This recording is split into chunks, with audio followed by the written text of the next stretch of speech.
All right, so Enphase Energy ENPH reported earnings today, and stock closed basically 5.5% down. In the morning, of course, after reporting earnings last night, it did try to push, tested that resistance trend line right now, and gave it all back. So basically, sitting near at its support. So if I switch to year-to-date chart of the stock, you can see this stock year-to-date down about 20% right here right now. Last year it was one of the worst performing stocks, because it closed down around like 50% in 2023, and so far this is a weekly chart, and you can see last time when we talked about this stock, I was watching this uptrend, and I was talking about this level, $140 level, being as a pivotal level, and also to the downside, basically $100, 195 being as a pivotal low, support level.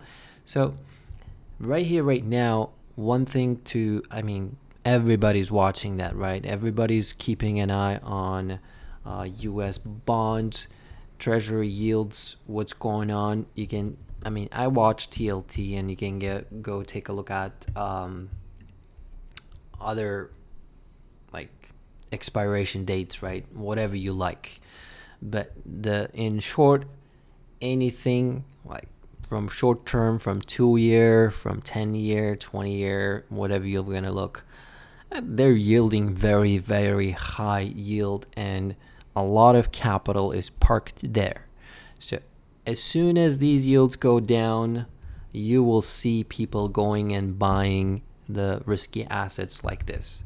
On the other hand, Enphase Energy revenue, this is not a secret. So today they said that, well, US demand is softening, and they're expecting about pretty much whatever they reported this quarter, 260 something million revenue.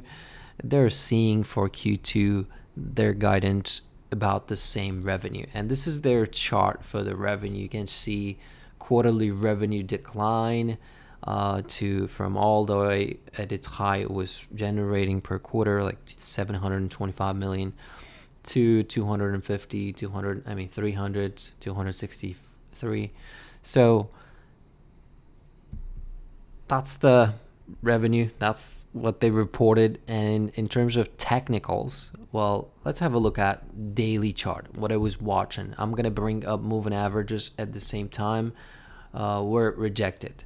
So this 200-day moving average, this red line on my chart, is in a downtrend. Okay, this is the big level for it to, clean out in order for it to push higher.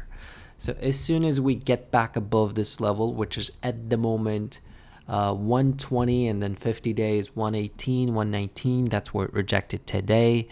I would be watching this stock possibly push towards 140, which would be its yearly opening price, around like 135-ish. That's where it opened. That's where it closed last year.